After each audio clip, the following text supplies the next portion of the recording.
In Abuja, a viral video shocked the nation. FCT Minister Nyesom Wike clashed with a naval officer over a dispute plot of land in Gadwa. The exchange includes shouting, accusation, and a live standoff, captured on video and shared across social media. But what really happened? Who had the legal right? And what does that tell us about civil and military authority in Nigeria? Yo, what up, people? You are watching G's Me 24, where G's meet facts and drama meets truth. Make sure you like, subscribe, and comment your thoughts below. Let's dive in. Nyesom Wike is the Minister of Federal Capital Territory, that's the FCT. His job includes enforcing land laws, stopping illegal construction, and making sure Abuja land use follows the law. One report came about the plot 1946 in Gadwa allegedly being developed illegally. Wike personally went to the site with his enforcing team. Illegal building, unclear land ownership, and private interests all made this visit critical. Plot 1946 is a 30-hectare land originally designated as a green area or parkway. It was later linked to a former chief of naval staff, Awal Gambo, retired, and some reports suggested other top military personnel had claims there. When Wike visited, he intended to enforce FCT regulation, stop illegal development, and inspect the land. However, he found a naval officer blocking access, claiming he was acting under orders. The confrontation escalated quickly. Here's how it unfolds. I quote Wike: "Show me the document. You have no document. We cannot continue this impunity. Where is the approval given to you?" The naval officer replied, "Not intimidating anyone, sir. The papers are complete. The admiral said he submitted them." Wike now replied, "You are a very big fool. As at that time I graduated, you were still in primary school." The officer now replied Wike. He said, I quote, "I'm not a fool, sir. I am acting on orders." Wike now told him, "Which orders? You will not develop this land. I will never allow it." The officer now said, "We will not kill anybody."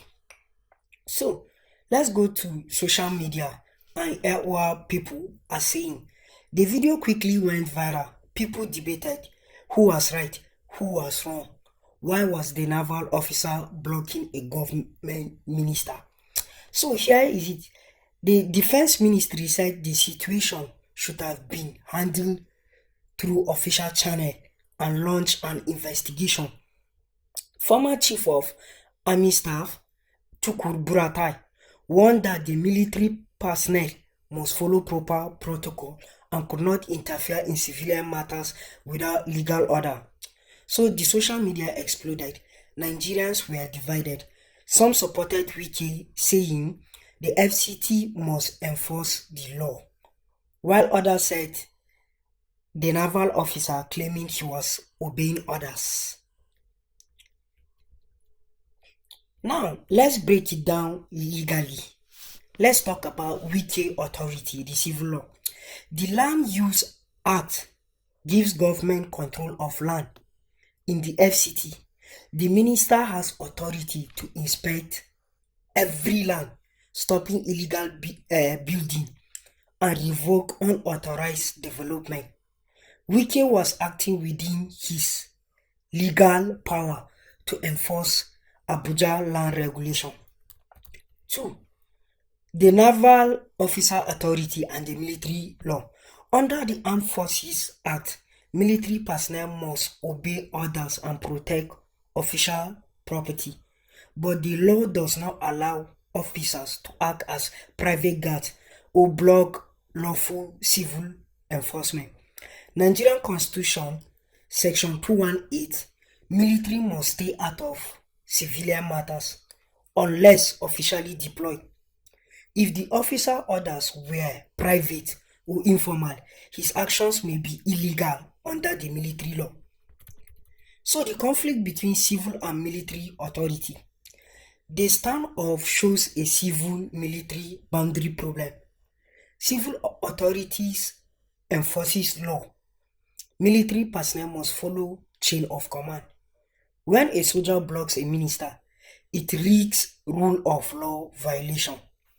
Obeying an order is not a legal defense if the order is clearly unlawful. So the incident highlights big issues in Nigeria. Land disputes remain widespread, often involving power people. Military influence in civilian matters can undermine rule of law. Civil authorities need to enforce law without obstruction, and military personnel must respect civilian authority. So the question is, what we need to understand here, it's about the story is about law, power, accountability. It teaches that no one is above the law, not a minister, not a military officer. Civilian and military authority must have a clear boundary. This is G's Me 24, where G's meet facts and drama meets truth. Like, subscribe, and tell us who was right, Wike or the Naval officer. I'll be reading everybody comments for review.